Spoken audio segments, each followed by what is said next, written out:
asalaamaaleykum mbokk internet 24 média yëpp ginnaaw bu ñu nuyoo ku nekk ci sa tur ak ci sa sant ñu ngi leen di gërëm di leen jaajëfal bu baax a baax ci ànd bi nga xam ne yéen a ngi koy ànd ak 24 média tey nag ñu ngi xëy daal di jubali fi nga xam ne foofu mooy Tataguine Escale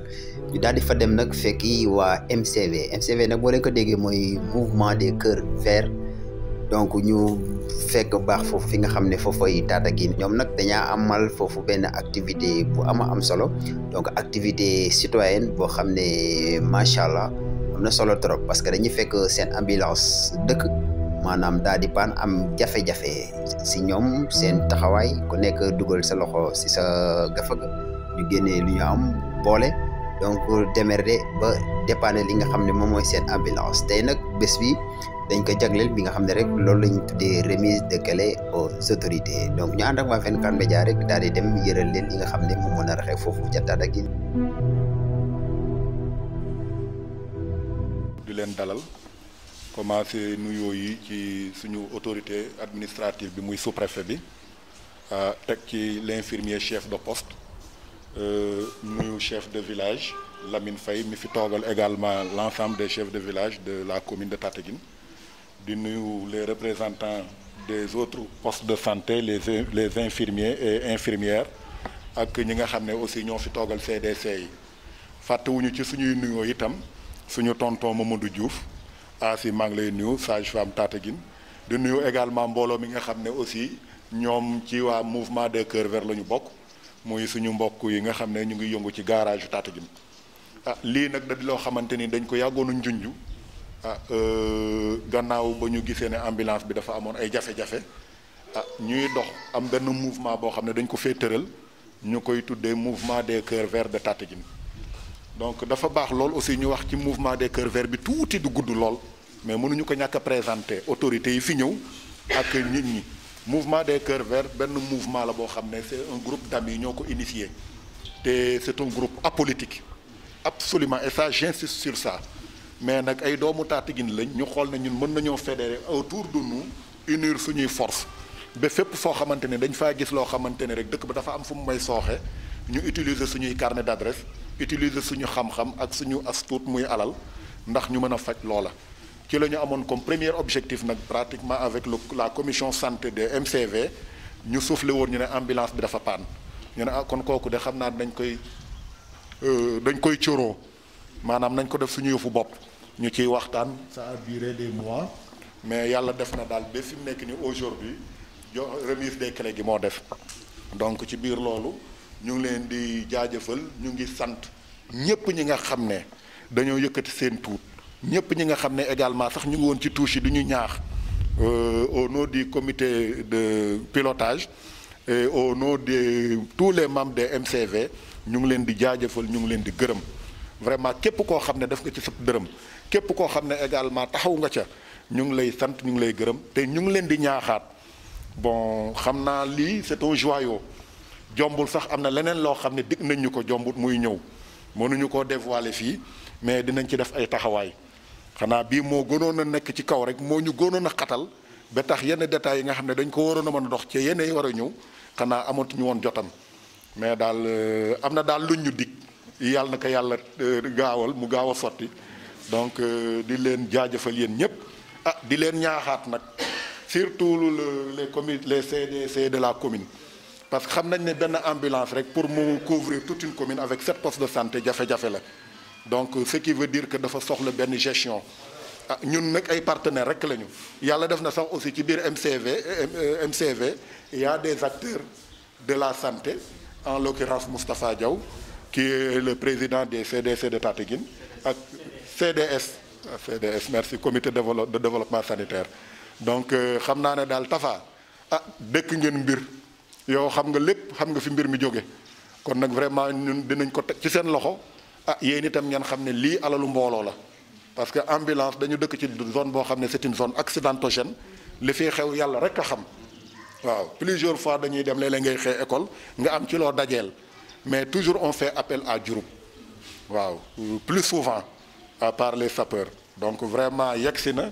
ñu ngi leen di ñaan nag vraiment aussi taxawaay googu ñu ngi leen ciy ñaaxaat bu baax fépp fu ngeen taxawoon daal yokku leen ci góorgóorlaay ndax bu ëllëgee bu paanaatee defaram du jafe yeneen bu ñëwee aussi fekk fi loo xamante ne lu dëgër la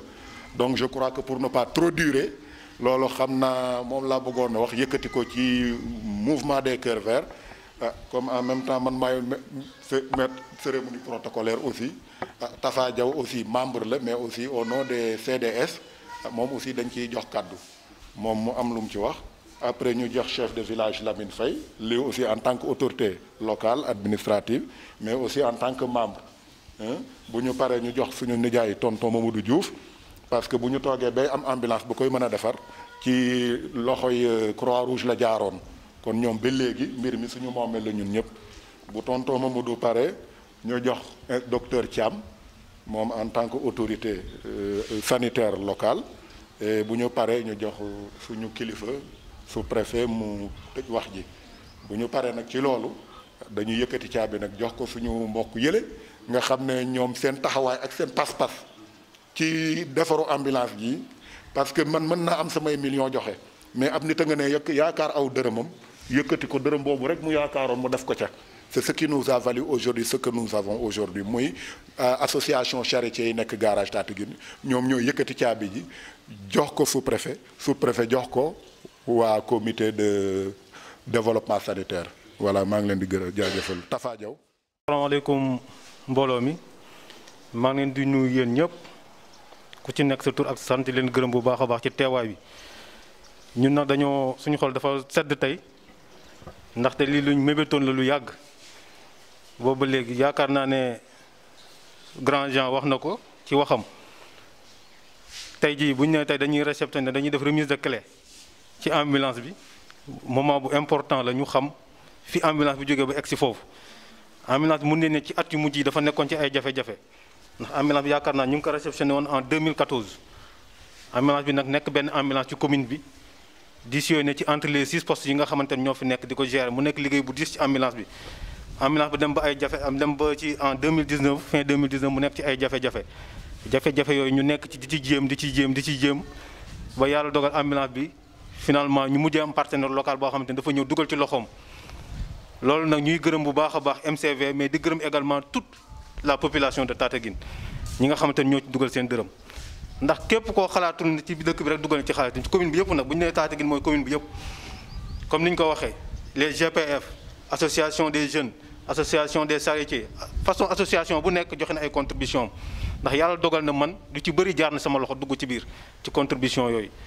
kon tey ñooñu ñëpp dama leen di jaajëfal bu baax a baax dina wax képp ku ci dugal sa dërëm yàlla na ko yàlla fay yàlla na ko yàlla defal yiw ñuy ñaan nag di gërëm bu baax a baax également suñu autorités yi nga xamante ne ndax ñun avant ñu jël initiative bi autorité bu ñu nekk dem naa ba ci bureau am toog ak moom waxtaan ak moom muy sous-préfet muy le maire informé leen ambulance bi dafa panne mais ñu ngi ciy def ay jéego les CDS également ñu toog fii def réunion jël suñu également suñu ay devant ndax ñun en tant que CDS on était prêt pour def ci suñu dërëm ba fixé woon ay participation commune pour CDS bu nekk lu mu waroon def mais loolu yëpp nag taxutoon ñu bàyyi également def ay recherche de partenaires comme ni ko grand Jean waxee ñun ñu nekk membre ci MCV ci suñu réunion comité de santé man ma junj fa problème bi ñu junjee problème bi ñoom ñu yóbbu ko ci comité scientifique bi waxtaanti delloo si ko indi ko ñun ñu waxtaanti ñu delloo ko ci comité de pilotage bu MCV comité bi validé ko comité bi mu ko validé nag ci la def levée de fonds bi nga xamante ne moom moo waral tey ñu am fonds yu ñu mën a réparer ambulance bi kon ñooñu ñu ngi leen di jaajëfal bu baax a baax ci seen doxalin ak seen taxawaay ndax lépp a leer MCV man li ma gën a kii dama koy wax chaque jour li ci gën a am solo mooy façon bi ñuy liggéeyee parce que communication bi dafay leer te ñëpp a nekk même pied d'information ñëpp a yemoo ci information yi donc loolu mu nekk loo xamante ne lu am solo la ci wàllu ñu leen ciy ñaax bu baax a baax grand nag man ci côté boobu dinaa leen ci ñaax ne leen sos yomb na wante maintenir mooy li jafe MCV nag def na lu rëy mais nag nañ fexe ñu maintenir ko ñun ñëpp ku ci nekk ñu fexe taxawaay bi mu gën a yokk parce que lii tàmbali la yaakaar naa sa dëkk am problème say doomu dëkk nga defar ko loolu moo ëpp succès tey nga am problème dem di ñaani ci biti ñu lay defaral ndax ki lay jóge ci biti di la defaral mun na laa defaral mais après fierté bi nga ci war a am doo ko am maintenant bii fierté bi mooy ñun doomu dëkk bi ñun ñoo ko defaral suñu bopp tey ku ci nekk da nga kiy génne téeméer ki génne 100 francs ki yëpp dërëm bu ci waay dugal am na njëriñ te njëriñ li day dellu si ci yow kon loolu ñun dañuy ñaan MCV mu gën a taxaw gën a defaru parce que mbir moo sos toujours dina am ñoo xamante ni dinañ nekk ci ginnaaw naan du dem maintenant loolu nag défi la boo xamante ni ñun ñëpp ci war a taxaw ci défi boobu pour fexe lii mu gën fee taxaw parce que y a pas mal de problèmes yu nekk ci gox bi yu nekk ci dëkk bi yoo xamante ne war nañ cee indi suñu apport war nañ cee dugal suñu loxo pour jéem ko résoudre loolu ñu leen ci ñaax bu baax. beneen bi également mooy comité de gestion ambulance bi ñooñu tamit dañ leen doolee ñaax di leen wax ne yombul mais na ñu gën a jàpp gën a defar parce que comme ni ñu ko xamee ambulance bi actuellement benn la ci commune bi 7 postes ñoo ko seq te comme ni ñu ko waxee léegi également dañu nekk ci axe boo xamante ne axe bu accidentogène la donc kon ambulance bi mun nañ ne tey nécessité la mënu fee ñàkk ndax yaakaar nañu période bi nga xamante ne moom la nekkoon en réparation période boobu ñun ñëpp ku ci nekk yëg nga am nga loo ci yëg ci jafe-jafe yi nga xamante ne moom lañ dund comme ñëw na nag yàlla defal na ko ba ñëw na nañ ci gën a taxaw xoolaat gestion bi dafa ko ba nga xamante ne dina nekk lu mucc ayib ba nga xamante ne jafe-jafe bu ci amati comité bi dina ko mën a jël en charge sans pour autant muy demander ay partenariats pour ñu ñëw di ko ci soutenir loolu ñu gën cee taxaw gën koo defar également may ñaanaat également sama mbokk CDS yi nga xamante ne ñoom ñoo yor structure de santé yi ñoom tamit ñu dugal ci seen loxo bu baax a baax jàpp ci accompagner également comité de gestion de l'ambulance bi parce que comité de gestion de l'ambulance bi du nekkul comité boo xamante dafay ñëw pour ay bénéfices mais moom dafay ñëw pour gérer pour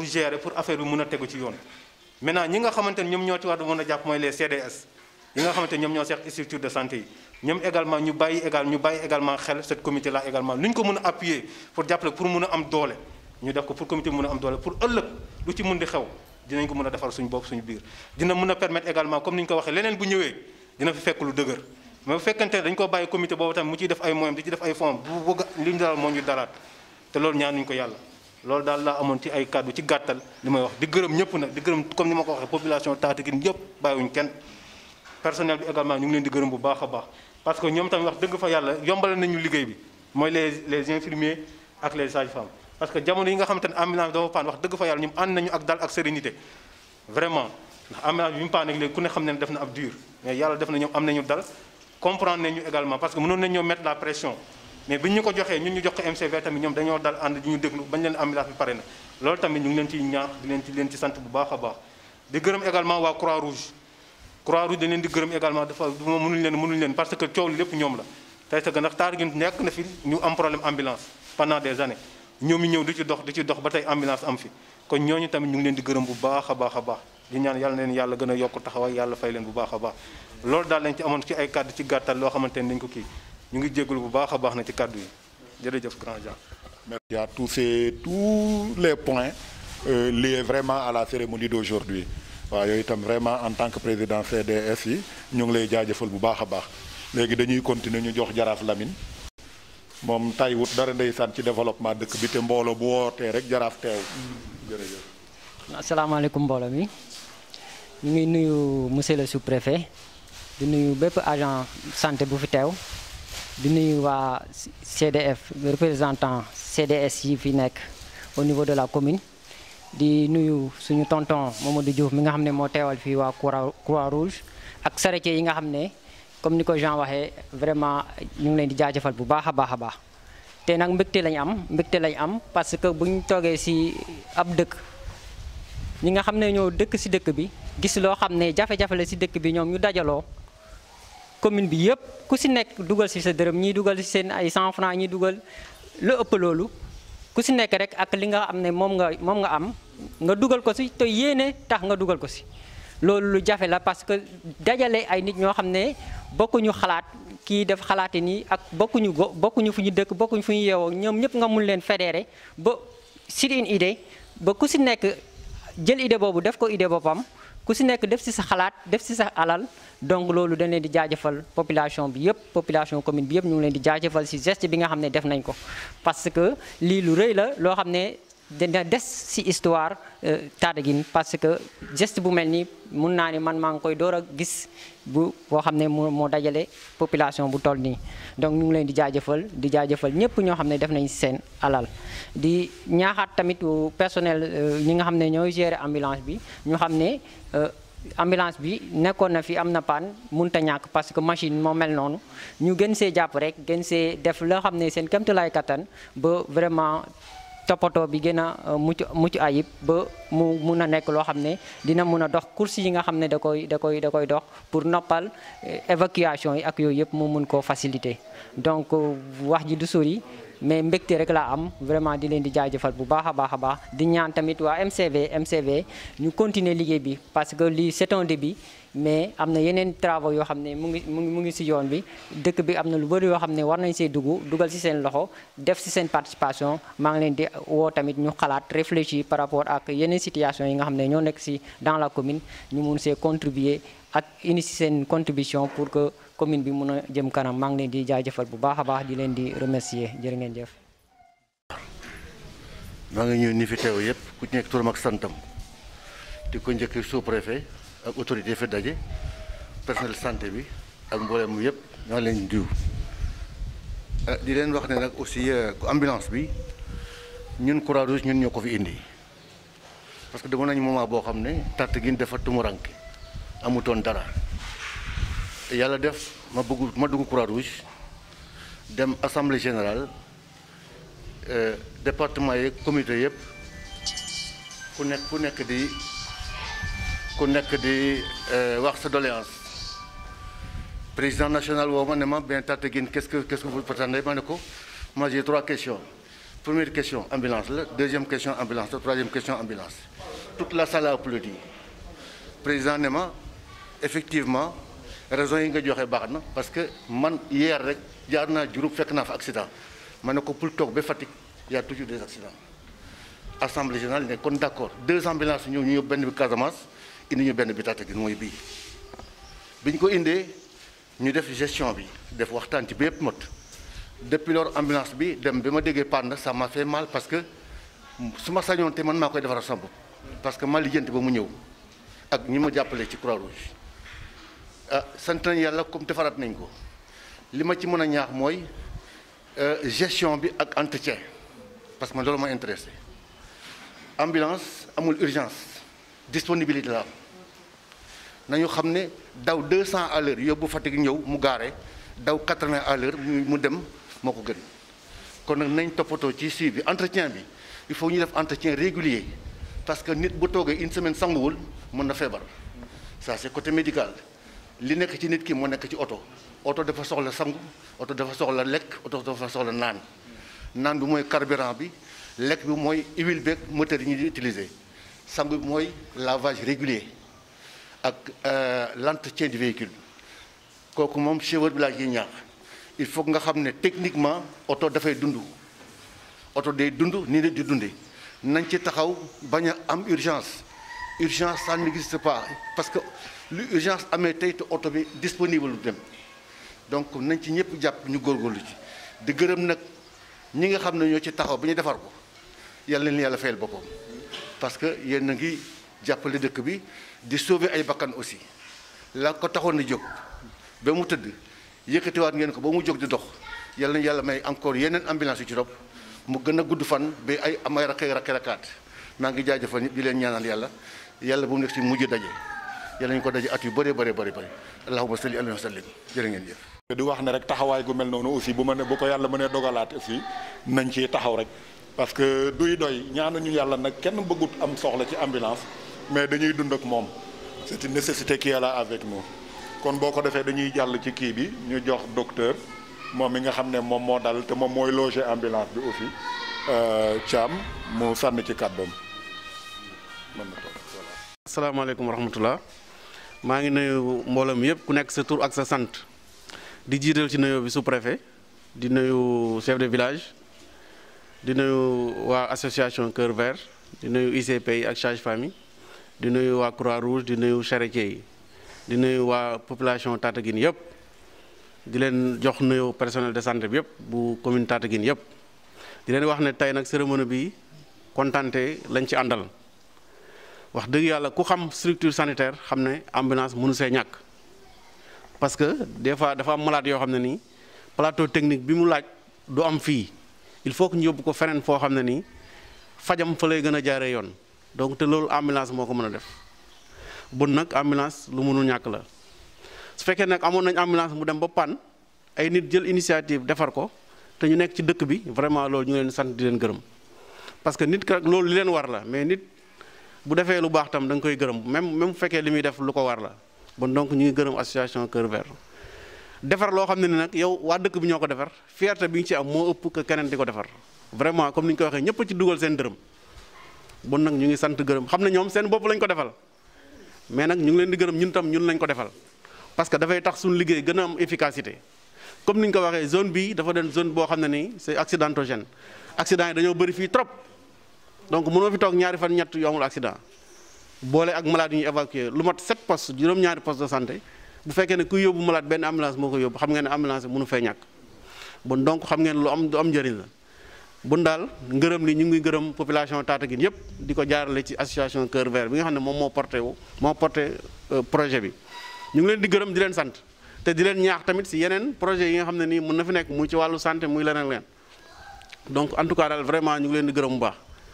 beneen kii moo bëgg a waxee mooy ambulance bi ñëw na ci beneen côté mooy waxee mooy ci côté gestion bi bu soobee yàlla defal nañ ko mais gestion bi ñun tam dinañ ci xaar suñu tànk tubéy parce que comme niñ ko waxee lu mënul ñàkk la dafa bokk ci suñu liggéey booy référé malade loolu ci liggéey bi la bokk c'est-à-dire dañuy wax référé en temps loolu ci liggéey bi la bokk day tax dafa ci compétence bi kuy liggéey ci la bokk su fekkee malade dafa ñëw mënoo ko référé à temps malade bi am beneen conséquence complication boo xam ne am na ko mu wóor na ne bu demoon avant du am lii donc bon xam ngeen ne bon prix ambulance ci prise en charge si la bokk donc bon ñun ngeen di dimbale suñu liggéey di leen xamal ne si yorin bi incha allah comme am na comité de gestion ambulance bi pour xool naka la ñuy doxalee ambulance yi ci gestion bi parce que comme ni ko ñëpp waxee ambulance dafa laaj entretien comme doomu aadama boo ko toppatoowul bu yàggee dafay yàquwaat te bu yàquwaatee ñëpp sonn donc moom dinañ ko toppatoo comité bi incha allah dinañ ko toppatoo ci wàllu entretien ak ci lépp lu ci war ak ci wàllu tarification yeeg yëpp loo xam ne parce que lépp lu ñuy def pour askan wi moo tax population yi nekkuñ pour def yenn bénéfice wala dara amul solo li am solo mooy kuñ bëgg a yóbbu ñu yóbbu la si jàmm te li ngay fay du cher donc buñ fekkoon ne am nañ yeneen ku ñu dimbale sax bañ am ay bon carburant kon dañ koy def gratuitement mais comme loolu amul foog population bi di participer pour ñu mën a jënd carburant en plus pour ñu mën di ko entretenir parce que oto dañ ko war a entretenir parce que sinon bu yàquwaatee day gaare donc en tout cas daal ñu ngi leen di xamal ne ñun ñëpp personnel de santé bu commune bi yëpp dinañ ci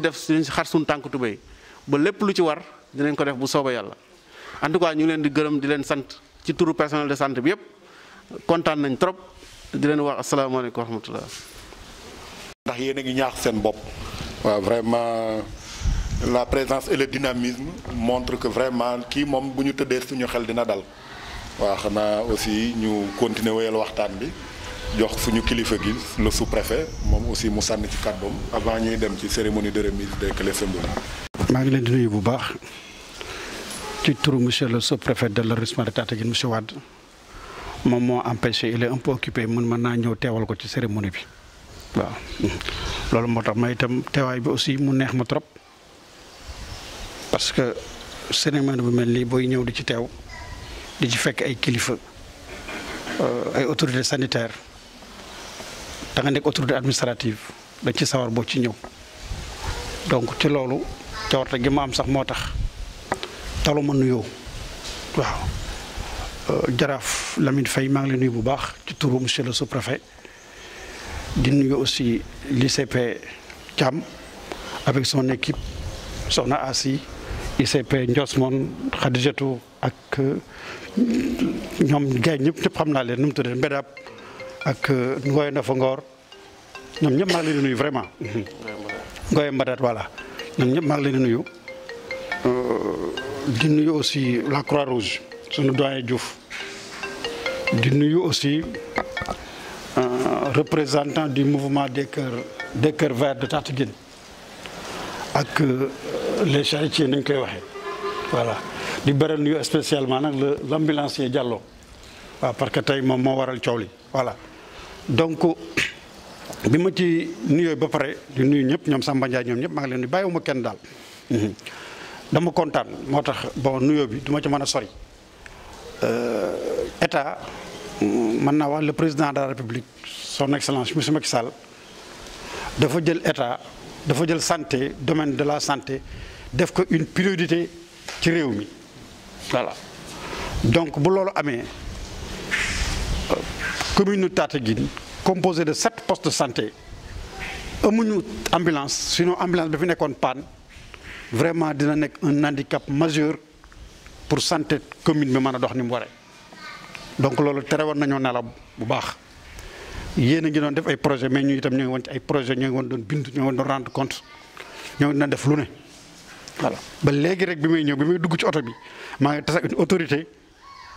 ma di ci wax ak moom ni ko poste santé bu Tataguine la ñam dañu réceptionné benn ambulance te benn rek a fa am mun ma loolu mën a demee man ko benn rek a fi am dans la commune waaw. fekk moom mu doon dem dëj séet ma may génn sama bureau la dugg mi ngi sumee ko fa laa ko ba échangé naa ci ak moom. Pour vous dire que santé dafa nekk un domaine privilégié de l'État dëkk bu amul santé dox ça c'est sûr. La santé avant tout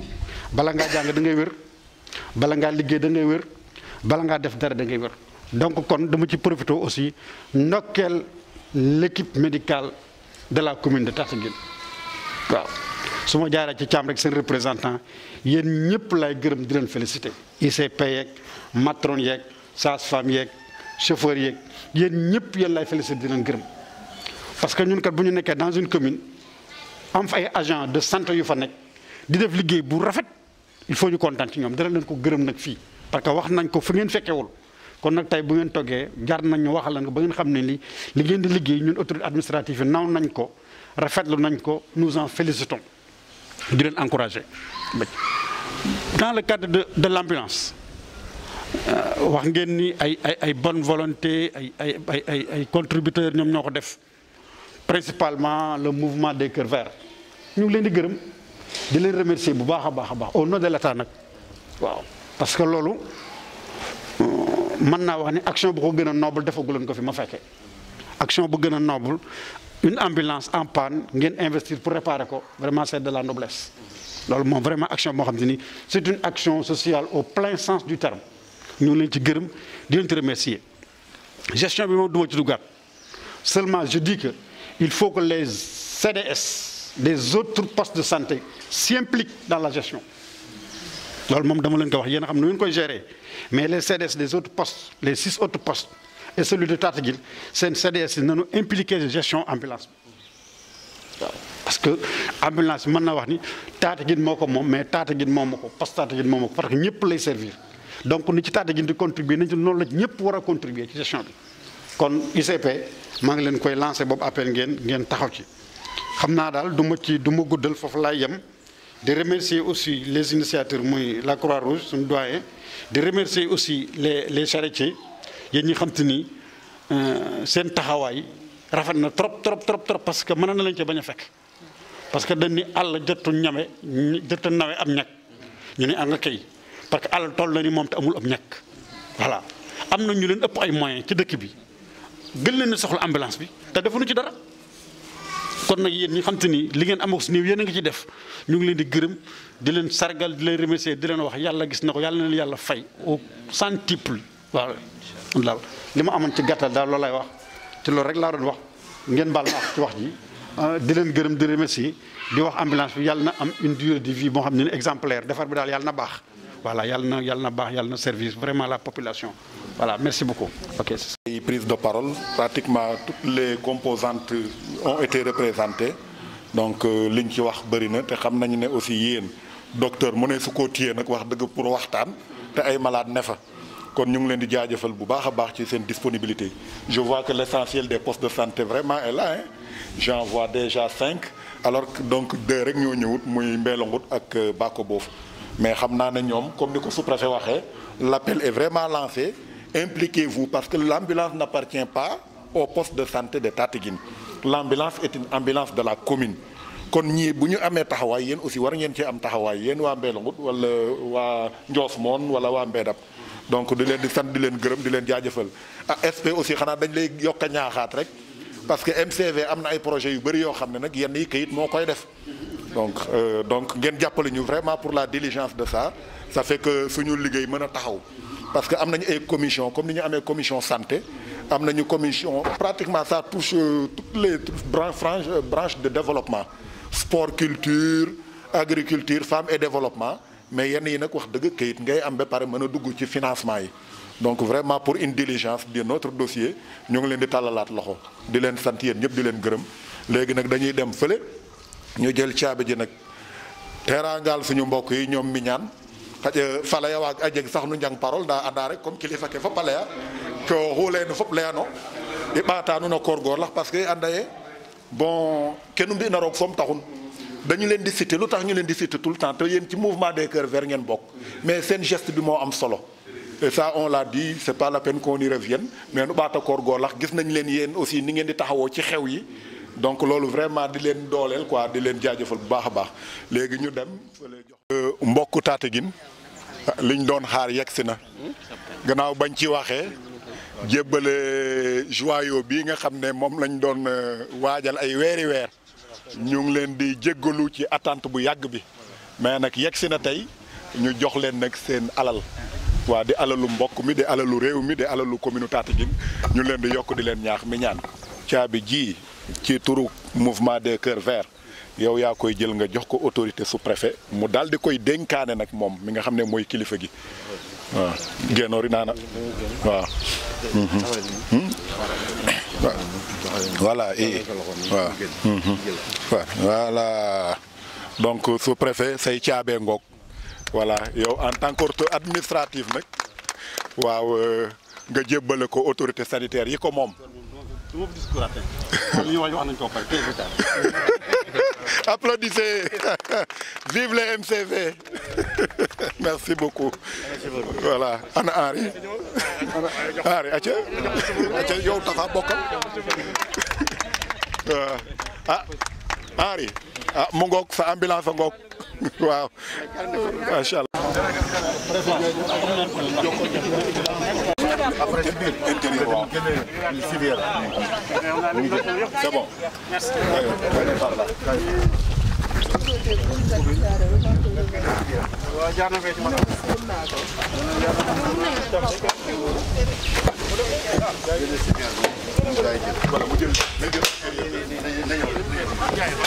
waaw mbokk yi kon ñu ngi fii rek ci Tataguine lu leen ko waxee léegi donc ñu ñuy won li nga xam ne moo nekk si biir ambulance bi li ngeen di gis ni nag moo nekk civière bi en tout cas mu nekk ambulance boo xam ne c'est très bien équipé en tout cas am na équipement bu mucc ayib macha allah mu nekk nag ambulance médicalisée boo xam ne en tout cas dina soulager bi nga xam ne ñoo ñooy population bu Tataguine waaw donc mu nekkoon cérémonie bu ñu leen indilee léegi. jërëjëf. Tataguine bo ndik rek ngar o koy na remise de kele na ambulance la ane dina njegu aca mene koy kam gar rokit kam hôpital ne soɓa men re wa moof na koy kam bugo deet rek ke ando naye dina ngalatu no ambulance la aca te waxe woni ena me Sophie Sène i Sophie na gene Bangaaj aca Sophie ngar men xaye koy soxo ambulance o faso la ando naye ka soxo fadida donc wene ke ko ya xaca i muke rek wala i xalatu nege ando naye ke na ambulance o den ambulance le moom a faaxay me trop yam ngaranga a refanga me malata xicanga a waranga suur ta suur nen a faaxay trop sax. waaw soxna si ngeen am ambulance médicalisée donc bu bees yow loo xalaat ci ambulance bi. ambulance bi macha allah rek dañ cee kontaan rek parce que dina évoluer la ci hôpital bi waaw wax dëgg yàlla ambulance ci hôpital moom macha allah tabaarkalla rek dañ ciy am contentement parce que boo amee urgence moo la ci mën a dimbali wax dëgg yàlla parce que des fois ñu am urgence war a dem yóbbu Fatick wala Mbour am na solo macha allah. macha allah mën nga présenté woon noo tudd. waaw Issa Kayre laa tudd. foo dëkk Tataguine. Tataguine Escale waaw. macha allah kontaan nañ ci yow bu baax a baax. i jege benn problème kenn moom avancement maako quoi i wax dëgg fa yàlla o ɗayo maako quoi i xeɗanta yoku daal i xeɗanta yoku a moƴo avancer a paax yaam kana avancer na saax moom a refa ke andoona yee wax dëgg fa yàlla vraiment ka faax lool quoi i très bien mi a sando ne Tataguine Sereer iyo toxuɗo ñis a ɓa tewer giram ak werle neke am ña fi'a dal no jam rek ak salam a ɓa yoqo xuɗo le nu moƴa muño me rek a paax rek yoga yok wërsëg ne a moƴa ɓaat fop dal jerejef machallah mi Moussou Ndiaye o ne em i ken Tataguine Bambara